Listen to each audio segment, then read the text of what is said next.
Hello, good afternoon everyone, and thank you for joining our webinar on how generational preferences are transforming the meetings marketplace. So a little bit about me before we start, in case you guys haven't met me yet. I am Daniella Middleton, and I lead the meetings team, otherwise known as the MICE team, here at Development Counselors International. And now a little bit about Development Counselors International, otherwise known as DCI. Since 1960, we have worked with over 450 states, regions, cities, and countries, and that includes the creation of more than 100 brands from scratch and their corresponding marketing plans. We work in both the economic development as well as the tourism segments, and within tourism marketing, that includes travel, trade, PR, direct-to-consumer, as well as MICE. Doing this incredible work each day are 53 marketers across our 4 offices in New York, Denver, Toronto, and Los Angeles, each with a passion for marketing places. Here's a few of our relevant clients that we currently work with, and this is just to showcase our experience in both the domestic and international marketing place. So on today's webinar, I want everyone to walk away with 3 key takeaways. 1, the key results of our European and North American meeting planner research. 2, a couple of trends in site selection, paying particular attention to millennials, Gen X, and baby boomers. And 3, through 2 case studies, tips on how to optimize your sales pitch for different generations of meeting planners. So what are generational preferences? If you know this guy on the left, but you're not familiar with this guy, then you're likely to learn a great deal from our webinar today. Taylor Lautner on the right makes hearts melt as Jacob Black in the Twilight franchise. He's also the 6th youngest person ever to host SNL. So it's projected that employment in the North American meeting market will grow by a massive 44% through 2020. And by 2025, 75% of the world's labor market will be composed of what we call now as millennials. This rapid growth will usher a new era of ideals and new demands and new purchasing habits by meeting planners and site selectors. So with the changing workforce in mind, DCI collaborated with our research partner, the International Association of Conference Centers, IAC, on a research last year to detail which factors are most important to meeting planners of various generations, from boomers to Xers to millennials in North America. The response was so well received at IMEX last year, October in Las Vegas, and there was also a demand for information on generational purchasing habits, but from a European planner perspective. So with this in mind, we teamed up with IMEX Group earlier this year, and we launched the same study, but geared towards European meeting planners. So let's take a side-by-side look at the respondents of each of our research studies. I will say we're happy that the demographics of each study were similar to each other, because then the results are that much more conducive to a comparative analysis. So the mature planners, for the purpose of our study, were those that said they were 66 years and older. It's no surprise that this segment represents only a small portion of both the European and the North American respondents, because this generation of planners have either left or are currently leaving the workforce. Baby boomers, aged 47 to 65 years of age. In America, they're the largest generation born in U.S. history. And as of December 31st, 2029, the last of the baby boomers will turn 65. And you'll see in North America, the respondents for baby boomers, 45% of our respondents identified as baby boomers, and 37% in Europe identified as baby boomers. Gen X, 33 to 46 years of age. So while the baby boomers insisted on being heard by the world, Gen X are a smaller generation. They're less than half the size of the boomer population. And they feel as though no one was listening to them, and that they really have to fight for a voice to make an impact and must earn a seat at the table of decision-making power. So we'll see in North America, Gen X is the second largest demographics who responded with 38%. Gen Y/millennials, and I will use those terms interchangeably throughout the webinar, they're planners between the ages of 18 to 32 years of age for our study. Outside of our study, millennials are anyone under the age of 32. They don't have a cutoff year as of yet. Categorized by a 2014 Pew study, millennials are relatively unattached to organized politics and religion. They're linked by social media, digital natives, burdened by debt, distrustful of people, in no rush to get married, and all that, they're optimistic about the future. So each generation of planners have a unique set of characteristics, and what we wanted to do is test if these set of characteristics will influence their purchasing habits and decision-making process when planning events. Here we have a general snapshot of the responses of the North American research to the statement, "Tell us the reasons why you selected the last two destinations and meeting venues for your last two events." The takeaway here is that matures, baby boomers, and Gen X each cited that proximity to the airport was the top reason why they selected their last two destinations and venues for their events. And you'll notice that millennials noted the cost. Aside from the top criteria, matures and baby boomers had very similar preferences, almost looking identical until you get to the last one, where matures ranked walkable city versus baby boomer who ranked Wi-Fi and technology as a top criteria. Gen X and millennials are also pretty much the same except for their first top priority. They both rank renovated and modern facilities, activities, and destination uniqueness as top criteria for selecting their venues and destinations. The same statement was positioned in our European study. Again, tell us the reasons why you selected your last two destinations and meeting venues. But the responses were quite different from the North American survey. The glaring difference is that cost and price are the top criteria for all generations of meeting planners surveyed in Europe, followed by technology and IT for baby boomers, Gen X, and millennials. You'll also notice the quality of F&B, food and beverage, appeared in the European study, and while it was listed as a criteria for North American planners, it didn't even rank in the top 5 for North American planners. But we see here, European meeting planners, particularly the baby boomers and Gen X, rank the quality of F&B as one of their top 3 criteria for the reasons why they selected their last venue and for their last 2 events.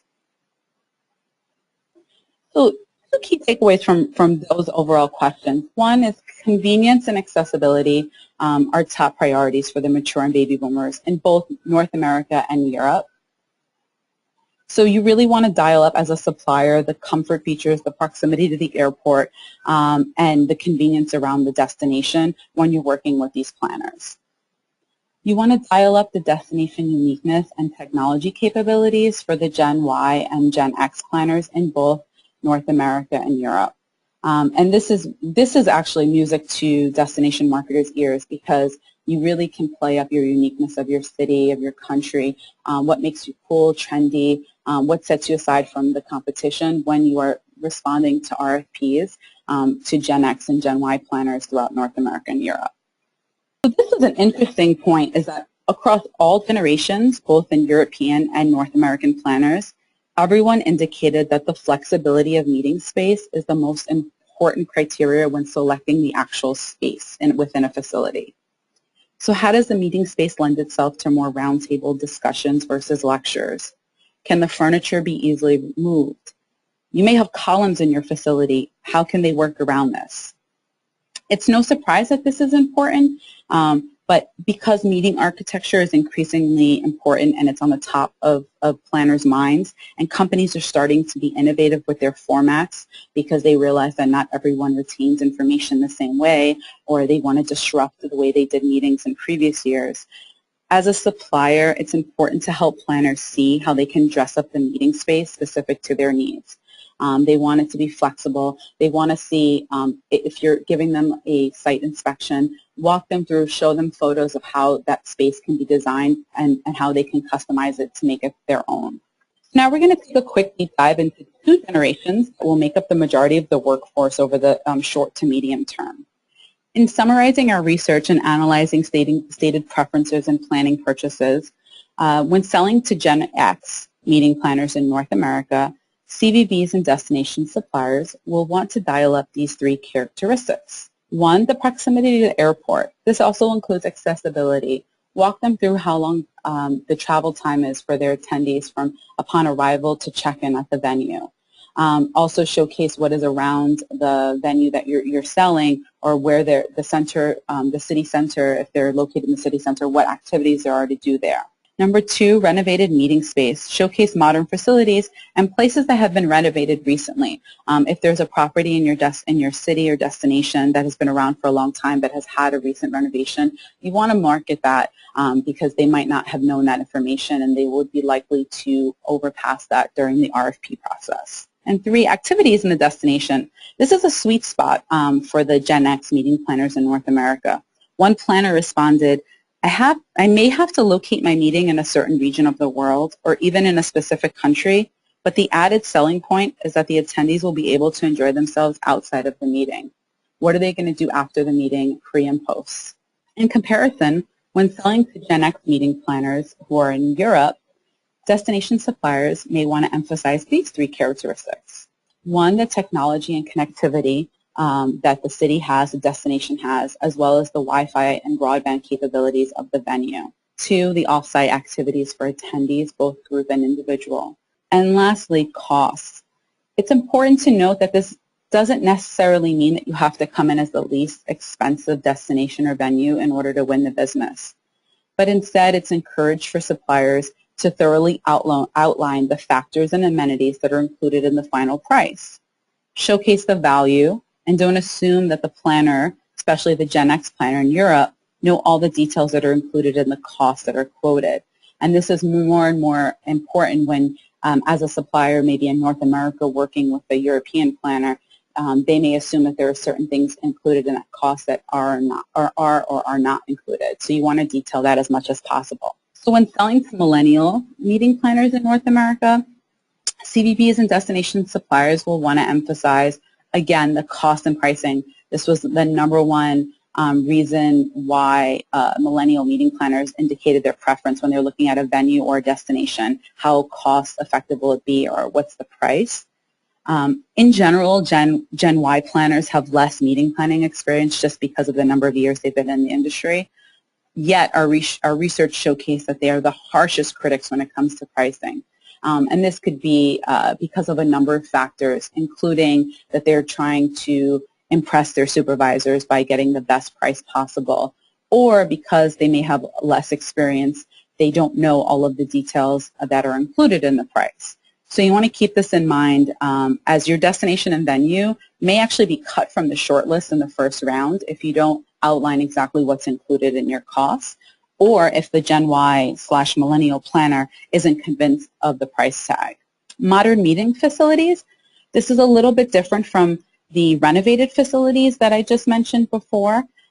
Millennial planners more often in our research cited that modern and new facilities were more preferred over just the renovated facilities. So if you have new properties, if there's a really cool, unique venue in your destination, if you've expanded, you want to highlight those facilities and market and sell those facilities over just the renovated facilities to the millennial meeting planners in North America. And then recreational activities. This is important because millennial meeting planners, actually their preference was, what can our attendees do as individuals or small group activities outside of the meeting, rather than that pre and post group activity that we're accustomed to hearing. So when selling to millennial meeting planners in Europe, based on our research, suppliers will want to emphasize these characteristics. One, the technology and connectivity capabilities of the destination and the venue, the off-site activities, but this includes both group-based as well as individual activities, and the location of the venues, particularly the convenience and the accessibility of the venue. What is there to do around the venue? Are there activities, restaurants? Is it walkable? Do they have to take taxis or charter buses? So you really want to make sure you're addressing these three concerns for the millennial meeting planners in Europe. Now I'm going to walk you through two case studies that touch upon some of the information that we found in our research. Austin CVB has had its pulse on the millennial Gen Y generation like few other destinations in North America. The city is an incubator for innovation. It's driven by its concentration of young professionals and creative energy that draws from the smartest minds around the region. So Austin CVB has evolved over the last few years with a new digital communication program to better engage with millennials by creating visually driven brand storytelling ideas and highlighting the city through the eyes of the locals. In 2011, the Austin CVB conducted a series of qualitative interviews and to aid in this development of a new campaign. And it's important to note that while the study did not exclusively target millennials, the research did inform the Bureau of certain preferences of this demographic. The research motivated the CVB to change the Austin's official visitor's guide to the Austin's Insider blog, and also recruited local writers to contribute content versus their CVB staff, which is what they did prior. It also redesigned the look and feel of their website to resemble more of a modern magazine with quick, easy-to-read blurbs and tips for meeting planners and visitors that you can see as soon as you arrive on their landing page. You can visit both Meet or Visit, which is for leisure, and both of the sites contain quick content, blurbs, and pieces of information without having to search within layers and layers of pages.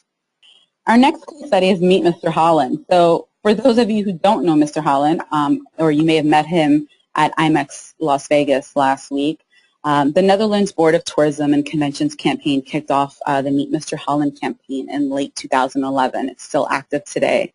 The Meet Mr. Holland campaign created a brand personality that could interact with all meeting planners, either in person at trade shows, such as last week at IMEX Las Vegas, through direct marketing efforts, telemarketing, and through digital and online marketing efforts. Thereby, it touched all generation of planners, regardless of their preferred means of communication. Additionally, Mr. Holland was created with various personalities, such as Mr. Charming, Mr. Original, Mr. Organized, Mr. Punctual, and Mr. Hospitality. And each personality offers buckets of information such as accessibility, hotel availability, activities, information on technology and connectivity capabilities for attendees and for the meeting planner community. And each silo then allowed the Netherlands Board of Tourism and Conventions to address different needs of the various generations of meeting planners. And again, similar to the Austin CVB, it wasn't their outright intention to find these different, target these different generations, but by having Mr. Holland have these various personalities and also doing these marketing campaigns through different mediums, they were able to effectively target the different generations. And this is a snapshot of their campaign results in 2012. Wrapping up our brief webinar are some takeaways for success. First and foremost, showcase the flexibility of your meeting space and of your destination to all meeting planner generations, whether in Europe or in North America. It's important to note that this was, again, the top criteria when they're looking at meeting space, is flexibility and can I adapt my meeting format to what you have to offer. Second is that millennials and Gen X, the younger generations, are more cost sensitive, and so this means that, again, you have to be more detailed about what your price includes. Also, don't wait to that second and third round because a lot of them indicated that their first round of RFPs, when they send out the RFPs, if they're not convinced about that price tag, you don't even make the short list. Also, focus on destination and venue attractiveness, and this is all the unique things and cool and trendy things that make your destination and your venue what it is, and you can really play that factor up for the millennials and Gen X meeting planners. Thirdly, baby boomers and mature meeting planners. Overwhelmingly throughout our research, they were the ones who were shouting the loudest, so to say, about technology offerings. This was actually a surprise for us because going into the research, we assumed that the millennials would probably be the most vocal about technology. But in fact, it was the baby boomers and mature meeting planners who are the harshest critics when it comes to technology capabilities. Part of this could be because millennials and Gen X are either digital natives or have grown up with technology most of their lives, whereas baby boomers and mature meeting planners they recall a time when the technology wasn't as seamless and hotels didn't have the broadband or the Wi-Fi capabilities. So I want to thank everyone. I wanted to keep this brief because I'm sure everyone was out of the office last week for Las Vegas. But in following up with this, what I will do is I will send over the recorded webinar so you can share with your colleagues and industry partners. Also, to all attendees, I'll send over digital copies of our North American and European research. And I'm happy to preview that in the next 6 months we will be launching the same study throughout China and the Australasia region, and we will launch that study next year and take a look at how the different generation of planners in China and Australia particularly are purchasing their meeting space and doing their site selection process, and then take a look to see if there are any differences between the North American population and the European population. So if you have any questions, please feel free to reach out to me over email or on over phone, or even tweet me at MsDaniella. Happy to take the conversation offline and address any questions you may have about the data or walking you through any ideas you have for marketing towards any of the generations. So thank you everyone, and have a great afternoon.